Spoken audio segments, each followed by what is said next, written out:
नमस्कार मंडळी, आज आहे शुक्रवार आणि आज आम्ही आणलेला आहे ओला जवळा। तर आज आपण ही ओला जवळा बनवणार आहोत। चला तर मग। तर मंडळी कढई ठेवलेली आहे, यात आता आपण फोडणीसाठी पहिला तेल टाकून घेऊ।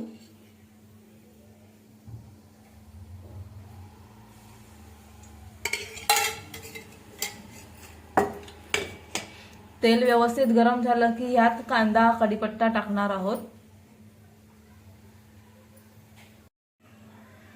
तेल व्यवस्थित गरम झालेलं आहे। आता आपण यात टाकणार आहोत कढीपत्ता, त्यानंतर कांदा,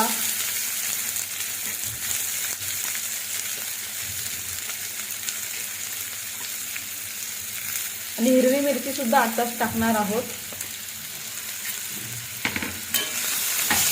हे व्यवस्थित परतून घ्यायचं आहे। कांदा थोडा लालसर होईपर्यंत आपण व्यवस्थित त्याला परतून घेणार आहोत।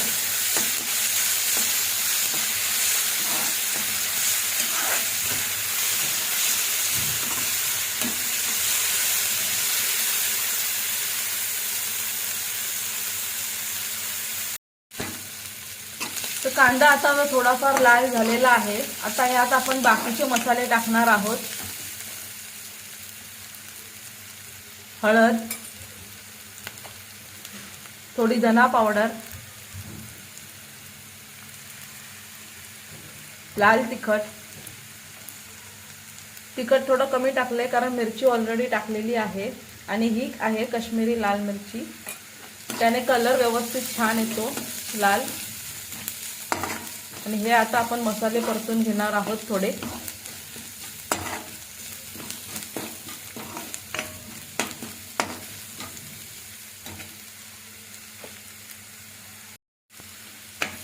तर मसाले व्यवस्थित परतून झालेले आहेत। आता यात आपण जवळा टाकणार आहोत आणि तो व्यवस्थित या मसाल्यांसोबत परतून घेणार आहोत।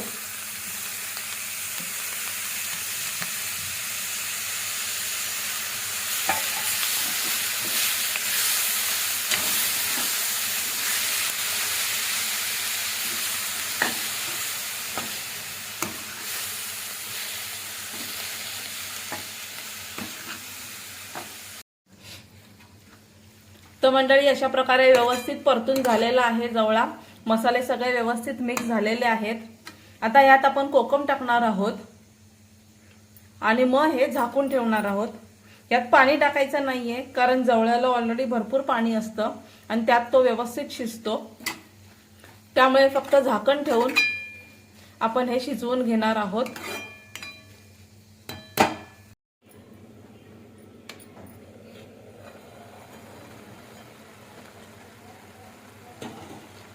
तर मंडळी पाहू शकता आपण, ह्याला आता थोडंफार पाणी सुटलेलं आहे आणि हे वाफेवर व्यवस्थित शिजत आहे। तसं जवळा शिजायला जास्त वेळ लागत नाही, पटकन शिजतो। यात अजून मीठ नाही टाकलंय कारण तो पाणी थोडं आटल्यानंतर थोडा आळतो, त्यामुळे मीठ आपण नंतर टाकणार आहोत। पुन्हा एकदा हे आपण झाकण ठेवून देऊया।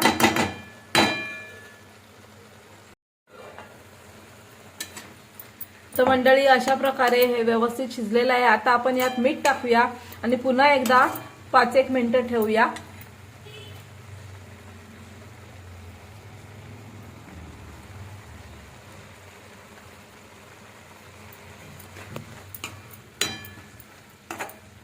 मीठ टाकलंय, आता हे व्यवस्थित मिक्स करून 5 मिनिटं पुन्हा एक वाफ काढून घेऊया। मग आपला हा जवळा रेडी होईल।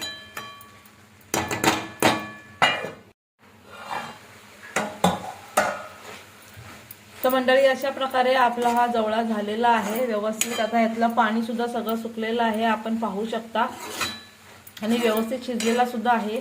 आता याच्यावर थोडीशी आपण कोथिंबीर टाकूया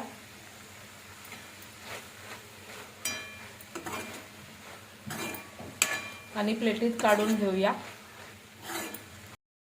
तर मंडळी अशा प्रकारे आपला हा जवळा बनवून तयार झालेला आहे।